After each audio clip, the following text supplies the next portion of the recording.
Buenas noches, profe. En el día de hoy les vamos a exponer sobre las vacunas de ARN de interferencia. Esta es nuestra tabla de contenidos. En primera instancia vamos a hablar sobre algunas características del RNA de interferencia. En segundo lugar, las vacunas de RNA de interferencia, sus usos y ejemplos. En tercer lugar, las vacunas de ARN de interferencia, las técnicas. Y en cuarto lugar, sus limitaciones y riesgos. Bueno. Para contextualizar un poco, primero hay que ver qué es el RNA de interferencia. Estas son moléculas cortas que en sus formas inmaduras no superan los 100 nucleótidos y ya cuando maduran, pues pueden alcanzar longitudes de entre 20 a 25 nucleótidos. ¿Para qué se utilizan? Generalmente su función natural dentro de las células es la supresión o el silenciamiento de la expresión de genes específicos. Su síntesis se da por la acción de la ARN polimerasa 2. Tiene dos métodos de acción. El primero es el reconocimiento ribosomal y el corte directo de las cadenas de ARN mensajero, que se van a explicar un poco más adelante. Y pues su importancia tiene muchas funciones, pero entre ellas se puede destacar la diferenciación celular y la resistencia a ácidos nucleicos patógenos, principalmente de virus o transposones. Generalmente existen la clasificación del RNA interferencia es en tres tipos: el siRNA, el miRNA y el piRNA. Los dos primeros son secuencias cortas y son de doble cadena, y el último es el único que es de tipo monocatenario. Todos los tipos de RNA interferencia tienen una gran variabilidad entre los diferentes organismos y pues de acuerdo pues así, al tipo de organismo también depende la función y el uso en su silenciamiento de genes específicos. Eh, son, Pueden ayudar a identificar rápidamente los inhibidores y pues se usan tienen muchas aplicaciones a nivel molecular. Para las vacunas de ARN, generalmente se utilizan el siRNA y el microRNA.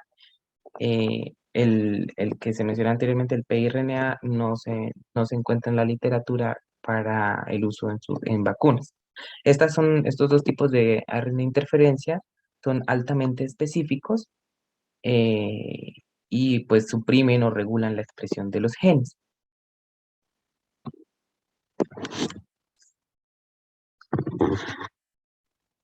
Bueno, como vía de interferencia del ARN, tenemos que durante el RNA de interferencia, una enzima dícer corta en cubitos el dsRNA largo. Esto se une a proteínas y se elimina una era del dsRNA, em, dejando como restante una de estas hebras y como tal, pues el RNA mensajero procede a unirse a estas secuencias. Una vez unida la proteína, puede ir el ARN mensajero destruyéndolo o reclutar factores para regular la secuencia, ver la secuencia objetivo de otras formas. Aquí tenemos como tal cuando mm, se ingresa un fármaco de RNA de interferencia. Como tal, el proceso de expresión génica es donde la molécula de ADN pasa a la molécula de RNA mensajero a una ruta usual y pasa al ribosoma, traduciéndose como una proteína. Y ya para la ruta de silenciamiento, podemos ver que este fármaco pues, pasa por el complejo RIX y este lo que hace es que el RNA mensajero será destruido. Los usos de la RNA interferencia, podemos ver que esta tecnología pues, se ha aplicado en varios ámbitos y también ha tenido varios éxitos en cada uno de ellos, también viéndose como en contextos patológicos, digamos, para plantas, también para enfermedades en animales y en humanos. Ya para, por ejemplo, profundizar en esto, tenemos que la RNA de interferencia en plantas, pues tenemos que los microRNAs son normalmente o perfectamente complementarios con su gen diana o inducen el corte directo en el ARN a través del RIX, por lo que son perfectamente homólogos. Mientras que en animales, pues los microRNA de animales tienden a ser más divergentes en la secuencia, inducen una represión a nivel de la traducción del ARN mensajero diana, por lo, por lo cual son parcialmente homólogos. Bueno, dentro de las técnicas para el uso de RNA interferencia en plantas, que es como el estudio que más se ha destacado actualmente, tenemos diferentes pues, métodos, como veníamos hablando. Dentro de ellos, la pulverización foliar o por inyección en tronco. También existe por riego y aplicación directamente al suelo. Entonces, lo que realmente pasa es una internalización de moléculas del ARN de interferencia. Esto pasa de forma directa e indirecta. Cuando hablamos de forma directa, los organismos bueno, entran en contacto con las moléculas de ARN de interferencia directamente, o sea, cuando se le aplica a la planta, digamos en el caso del riego o pulverización foliar, y o cuando están, o sea, quedan en la superficie de los tejidos, y pues por allí están los insectos o las plagas. Y de forma indirecta, cuando estos, o sea, bueno, cuando ya el ARN de interferencia pasa al sistema vascular de la planta y pues el organismo plaga se alimenta de esta. Entonces, como veníamos hablando, entonces esto es un silenciamiento génico y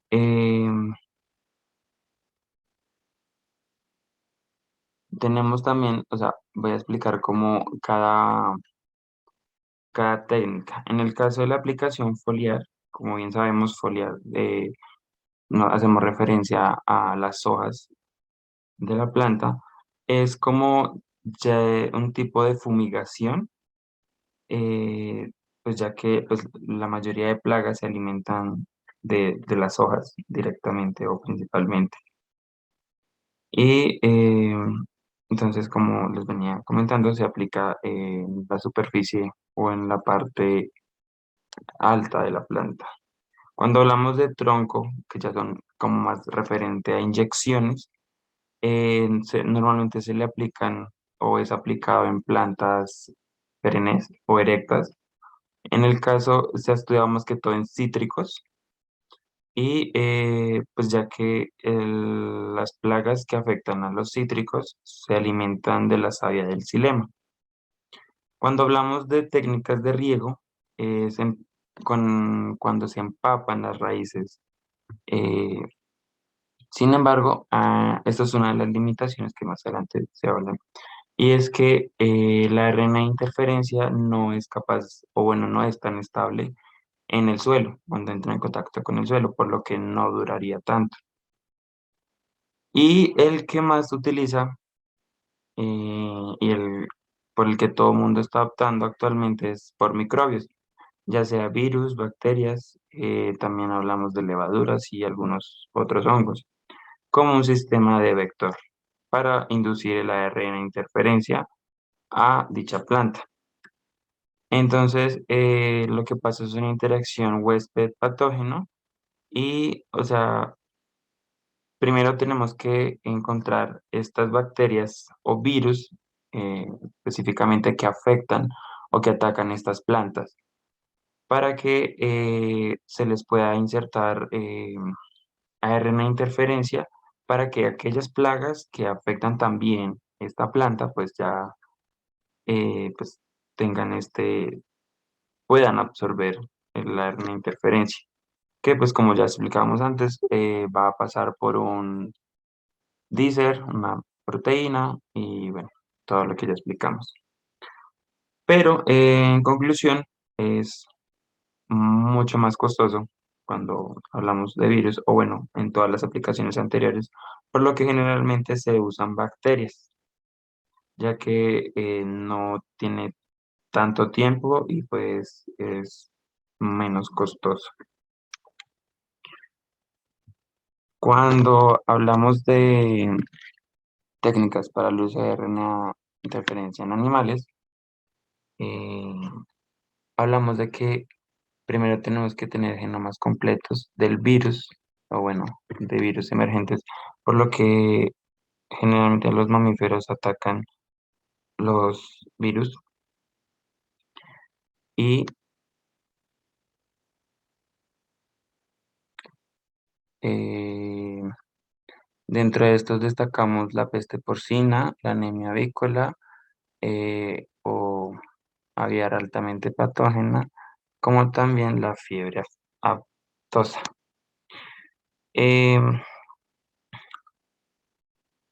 pues sabemos que el virus de la fiebre aftosa es una enfermedad que especialmente ataca a animales domésticos como o rumiantes como la vaca.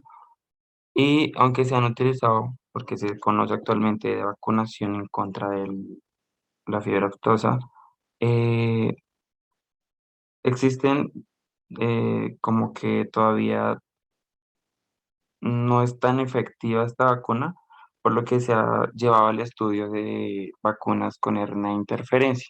Entonces, en este caso no es que hablemos de que ya hayan vacunas, sino que están como en ese proceso de investigar qué tipo de RNA interferencia, o sea, con qué secuencia nos pueden servir para pues atacar este virus y pues todo partiendo del, bueno, ARN interferencia, ya sea micro o SI. Especialmente se utiliza el SI, pues como que es por lo que es el más corto o pequeño. Pero realmente, o sea, el estudio que se le hace es que, como comentaba, el tipo de secuencias genómicas del virus para utilizarlos en los rumiantes.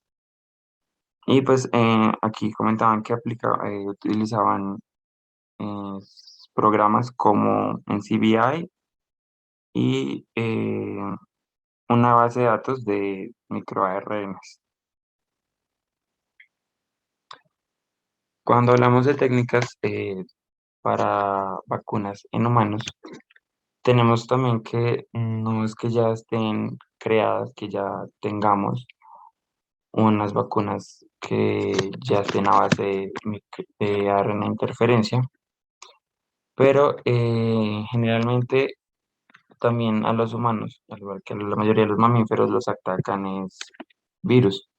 Entonces también se están haciendo estudios en estos virus que atacan, pues para ver qué tipo de sí, de proteínas deben inhibirse, o sea, realmente afectando el ARN mensajero.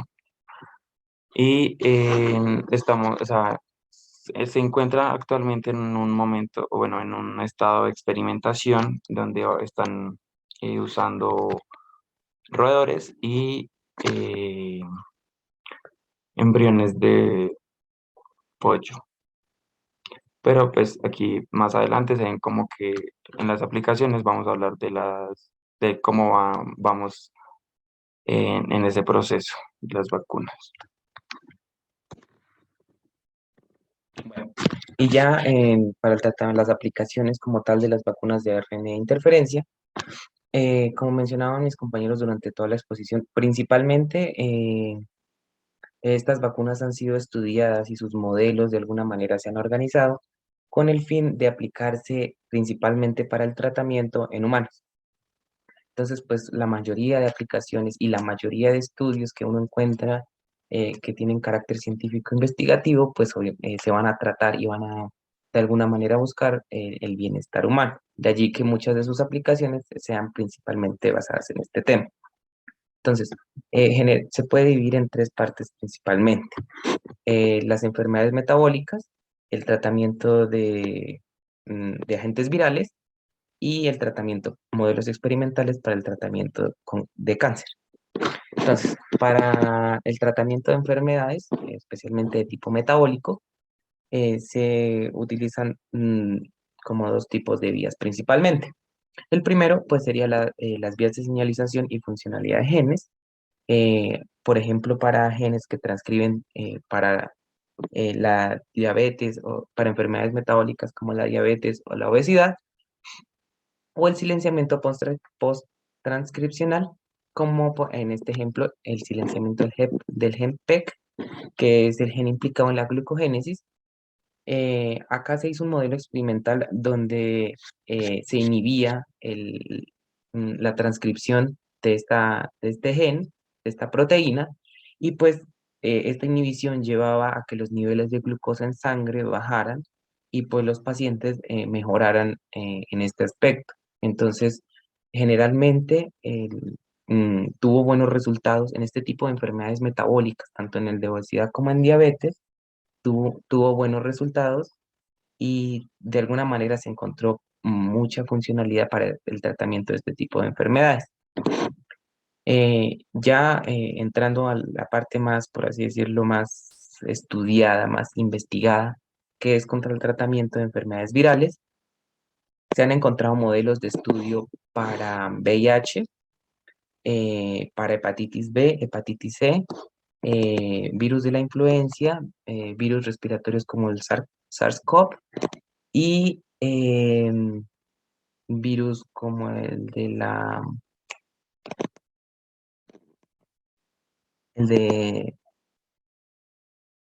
el papiloma humano.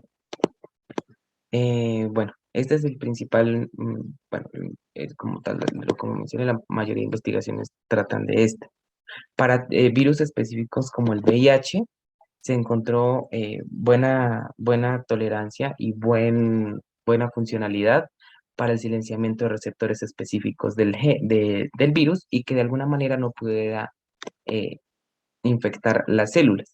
Aunque pues este virus, como es bien sabido, tiene una alta capacidad de mutaciones, entonces pues es un poco difícil buscar secuencias altamente conservadas entre las diferentes cepas, de allí que la funcionalidad se vea un poco limitada, aunque pues de alguna manera ha tenido resultados un poco positivos en modelos experimentales en ratones.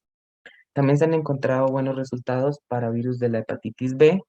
Este sí fue un modelo experimental tratado con humanos y se encontró una alta efectividad de hasta el 100% en pacientes tratados, aunque pues esos ensayos clínicos están en fase 1 o máximo 2 de desarrollo. Para el resto de virus también se han encontrado buenos resultados, aunque pues se presenta este tipo de técnicas de bueno, tecnologías, presentan siempre ciertas dificultades para el tratamiento de virus de ARN, puesto que tienen algún tipo de inhibición o evitan incorporar esta molécula en su material genético. Entonces, con este tipo de virus, el tratamiento es un poco más restringido. Para el tratamiento de cáncer se utilizan dos vías principalmente. Directamente el silenciamiento de oncogenes, donde pues los resultados han sido muy regulares y las pruebas clínicas en ratones no han tenido los mejores resultados. Y otro que es para inhibir el crecimiento perdón, estimular el crecimiento y desarrollo de células inmunitarias, como por ejemplo las células dendríticas o las células linfocíticas T.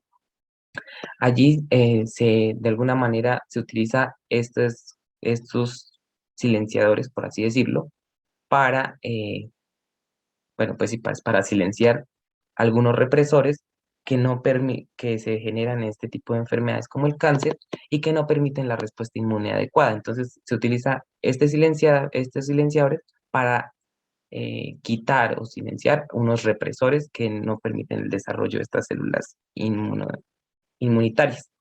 Estos tampoco han tenido los mejores resultados y pues en sus fases experimentales en ratones pues no se han visto mm, cambios significativos en estos animales.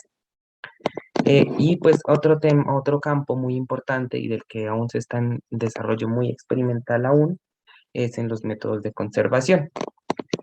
Estos son pues modelos que aún no se han llevado a la práctica y no se dejan así como modelos experimentales aún, pero pues digamos encontramos un artículo para proteger las células de las infecciones por virus en organismos que de alguna manera sean útiles en los ecosistemas, como por ejemplo la protección del virus de la parálisis aguda en abejas, que pues como es bien sabido, afecta en gran parte las poblaciones tanto silvestres como domésticas de esta especie y pues trae grandes afectaciones a la industria de la apicultura y en general al daño de los ecosistemas. Entonces, este modelo busca de alguna manera mejorar la respuesta inmune de estas abejas a estos virus y pues mejorar sus poblaciones y que éstas aumenten. Aunque pues aquí ya viene a jugar muchos temas respecto a la ecología. Por tanto, aún se encuentra en modelo experimental. Bueno, finalmente vamos a hablar sobre las limitaciones y riesgos de estas vacunas de ARN interferencia. El primero es que aún no se sabe la duración de la inmunidad. Aún se tiene mucha incertidumbre respecto a este tema, ya que pues como son modelos experimentales muy nuevos, no se sabe si tengan un efecto a largo plazo o si su inmunidad sea muy corta o muy reducida en el cuerpo, en el organismo donde se aplique. El segundo es la disponibilidad global, el cumplimiento de campo, la eficacia y la seguridad, ya que pues muchas de las vacunas de ARN interferencia presentan una toxicidad alta a nivel celular y pues pueden inclusive dañar el huésped. Además de que no se sabe realmente la eficacia porque existen muchas vías de administración y pues su efectividad varía mucho de acuerdo a la vía que se administre. Y justamente se habla de eso, de la limitación de las vías de administración y la especificidad, ya que pues algunos estudios demuestran que de acuerdo al tipo de virus que se esté tratando, el tipo de administración es muy importante, ya que si se necesita una inmunidad un poco más prolongada, se utiliza principalmente vacunas vía intradérmica e intramuscular, pero si necesita un efecto a corto plazo y que llegue directamente a las células diana, pues sí, más rápido, se utiliza la vía intravenosa. Entonces hay un poco de incertidumbre respecto a esas vías de administración y la especificidad de que lleguen tanto a la célula receptora adecuada como a la como que se una a la secuencia de ARN mensajero adecuada y pues permita el silenciamiento de nuestra molécula de interés. Estas son nuestras referencias bibliográficas. Muchas gracias.